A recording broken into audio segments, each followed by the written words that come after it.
Catherine, and James. Okay, we'll be working on move number 5 today, but let's warm up by doing the first 4 moves, right?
So I forgot we haven't done move number 4 yet. So we can go ahead and practice it here, but then we'll break it down today, right?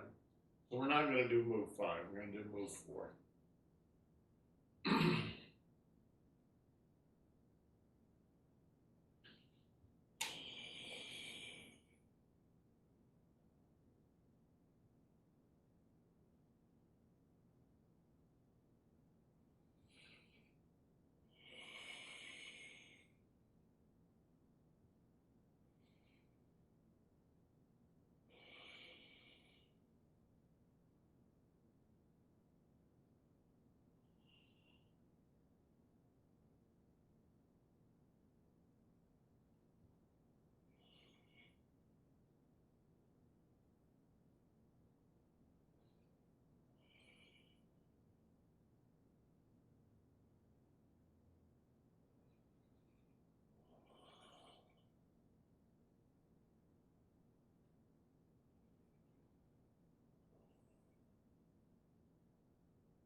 Okay, Catherine, why don't you do it 3 times?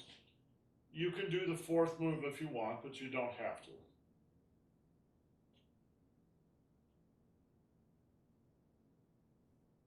Okay.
it's better, but you still got a ways to go. Let me explain why that's a problem.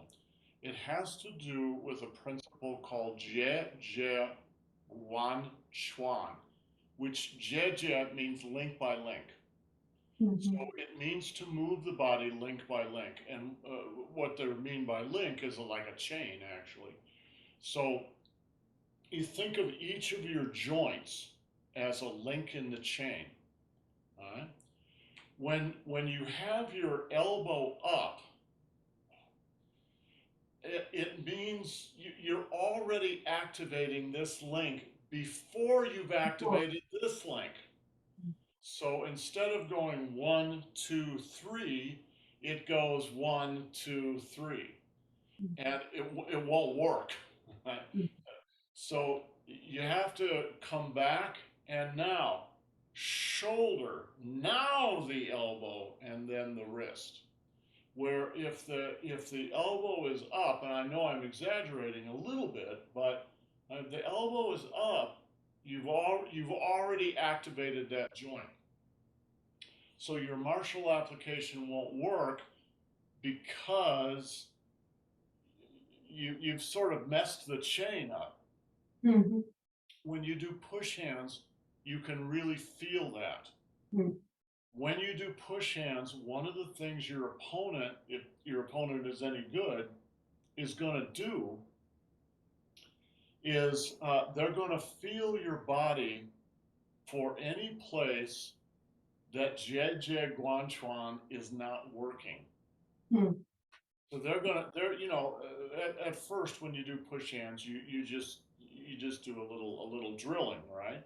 One of the reasons that you do a little drilling is to check your opponent out, and of course they're checking you out too, right?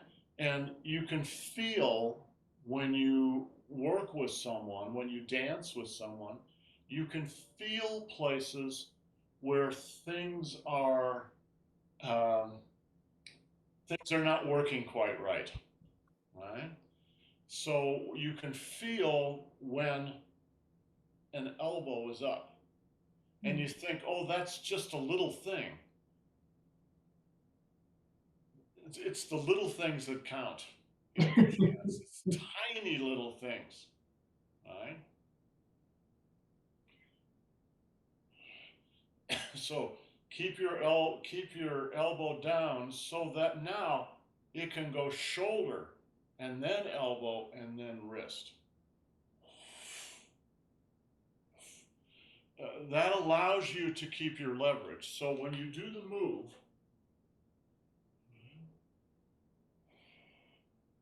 Mhm.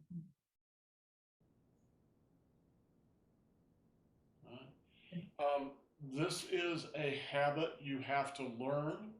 Mhm. It it it's good for every move in the form, but it really shows up in this second move right away. Almost everybody, really almost everybody without exception, does it wrong at first.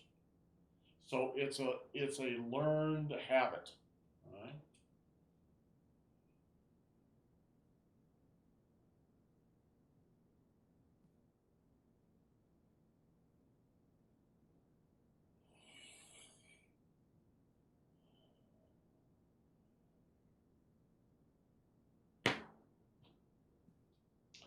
Okay, James, 3 times.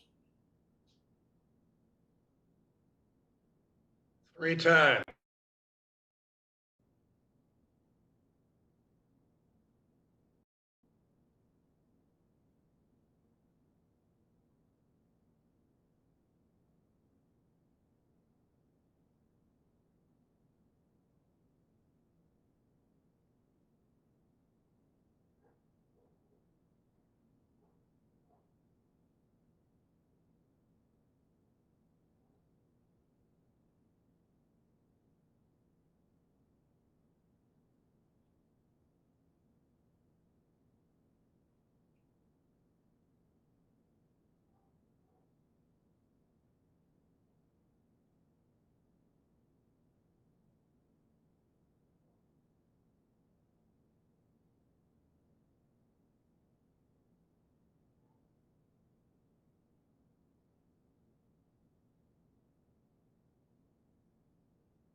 Okay. You guys have seen these little rocks before, but I'm going to show them to you again. All right. This is a little piece of the rock that San Francisco was built on. I grabbed this out of Golden Gate Park, right? And there's nothing wrong with this rock. It's a perfectly good rock. I like it quite a bit. But it has, if this was your energy body, it would it would have a lot of sharp edges and corners, and it's just not, your energy would not be very smooth. Right? So a lot of what Tai Chi is about becoming aware of the places where the energy kind of stops or has a sharp edge or something on it, and you smooth that out. All right. So the ideal is eventually you become something like this. This is another rock, all right, that's been through a rock tumbler, but it's very smooth, right? It's not that one's better than the other. It's not like this is better than this, right? But if you're going to do Tai Chi, it's better than that because this rock is, if this were a human being, it's a human being with a very smooth energy body. When you have sharp corners, it's easy for an opponent to grab hold of those sharp corners, so to speak. But when you're very, very smooth, there's nothing to grab onto. Right? So this is the ideal for Tai Chi. What a teacher should be doing, and this is what I was doing with you, Catherine. What a teacher should be doing at a certain point is helping you identify places where there's a sharp corner. That's a sharp corner. All right? So smooth it down, smooth it down. All right? The truth is, actually, right? We're all like this. We're all very smooth, except except we've gotten like this through life. And so you have to kind of gently smooth out all these rough places until you become smooth again. I want to show you guys a little video here to finish. We'll go on to move number 4 tomorrow. I don't think I've shown any of these videos to you guys. We looked at them in the advanced class. But I think this is worth looking at. This is a Japanese practitioner. I don't know him particularly, but I know his tapes. He's a very beautiful practitioner. He's very high level. And I'm sure that he has a lot of martial arts experience. He didn't just start in Tai Chi. He's been doing a lot of other martial arts through his life. In addition, he's a Zen master. So he's the abbot of one of the Zen monasteries there, or Zen temples, excuse me. So I want to watch 2 little short sections of him doing, not this form, but a form very similar to this. We're going to watch the very first movement. What I want you to watch is how relaxed he is, but how deliberate he is, and how slow he is. He's not afraid to be slow. And then we're going to watch a little cut from later in the form where he does some Fa Jian. Fa Jian is explosive energy. So 2 very different kind of takes, both within a single form. I want to watch the Fa Jian. We'll watch it once or twice, and then I'm going to slow it down to 25% so you can see what's going on. You cannot do Fa Jian if you have sharp corners in your energy body. It won't work. You'll just hurt yourself because your energy will run into one of those sharp corners, and it will, it will. It's like a car that's jerking around. Right? It has to be absolutely smooth. So give me a second to find this video.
Okay, and then let's watch a little later here.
his leg.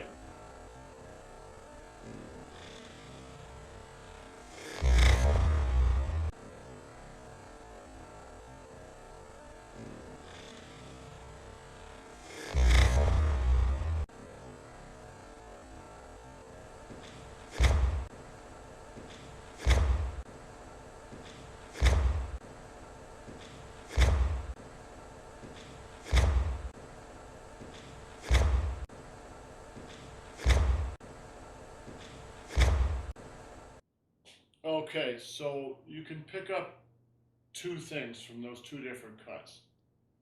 The first one, I went ahead and played the first four moves that we were working on. How slow he is, and how smooth. And he just takes his time. It's not that he can't do it faster, and everything that he's doing, right, is very smooth. It's very smooth. Smooth and continuous. And one way to get that continuity, how can I say, it is about continuity, but if you think about it in a different way, it's about integrity. I don't mean just that as a characterological, that he has integrity. I mean, the movement itself is integrated. It's integrated, so it has integrity, right? And the way you get that is by moving slowly. Just settling down, settling into it, right? And just, of course, you can move faster. It's actually harder to move slow than it is to move fast, right? The second part we watched was an example of him moving quickly, all right? Fajin means explosive energy, so he's got it. He can do that. The reason he can do it is his energy body is not like this. His energy body is very smooth. So he doesn't run into himself when he's trying to do something. He's so smooth, right, that he can just do it. It's no problem. If you're not smooth and you try to do that, inside part of you will run into some other part of you, and you sort of shock yourself. It's not good for you, all right? Master Zhang, my teacher, didn't let new students do Fajin. Said, I don't want to see it. I know you all want to do it, but I don't want to see it because you don't know how to do it right. You just hurt yourself. So that second little clip that we watched is really interesting. Watch the leg and the hips. What? It's that's created. It's not the arm. The arm's just expressing that energy, right? So you've got the lower body, you've got the upper body, you got the left body, you got the right body. They all have to be able to work together, and the way to get that is to smooth everything out. So how do you smooth everything out? Well, one, just slow down. Just slow down, all right? And feel the chi inside the water, the silk. I just feel it. You can feel it. All right? It's very enjoyable. It's very sensual. All right? So you just feel it inside and play with it a little bit. Don't rush past it. All right? Play with it a little bit. And then the other thing is that your teacher should be helping you do is to identify places where you have unconscious unconscious hitches in your get along. I don't know whether that translates into French, right? A hitch in your get along. all right? You've got some place where there's a barrier or a knot in your energy body. And you have to become aware of that, and then very gently, very gradually, over a period of months and even years, work that out. Right? I remember a story from years ago where someone was, I think it was Chen Shang, was talking about being at Master Feng's little apartment in Beijing. He lived in a tiny little apartment with his wife and 4 daughters. And they were practicing. But Master Feng was just sitting on the couch watching him. And he was talking with some guest or whatever. And the guest said something about, well, aren't you going to practice with Chen Shang? I think there were 2 or 3 other guys right there practicing in the living room. And they were just doing Qigong. So they were doing something very gentle, you know, blah, blah, blah. And he said, I am practicing with them. I'm working on them. Right now I'm working on their, right? What he meant was he was doing something to them while they were practicing, while he was sitting and talking with this other guy, right? He's feeling, kind of remotely feeling the daimai as an energy channel and going, are there any blockages in there? Are there any, is there any place where the energy channel is maybe too narrow so the energy can't go through there very strongly, right? Your daimai is maybe your second most important energy channel, right? That little fajin that we just watched is all about the daimai.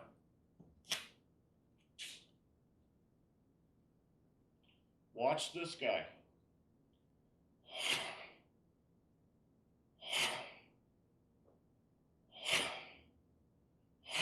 You have to be able to throw that energy around.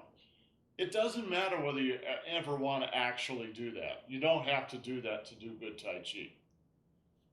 But the point is, you can't do it until your energy channels are cleared out. Until you can move smoothly through that whole kind of motion. Okay, guys, give me a couple of minutes and then we'll go ahead with the advanced class, all right? Folks from the beginning class will do move number 4 tomorrow, right?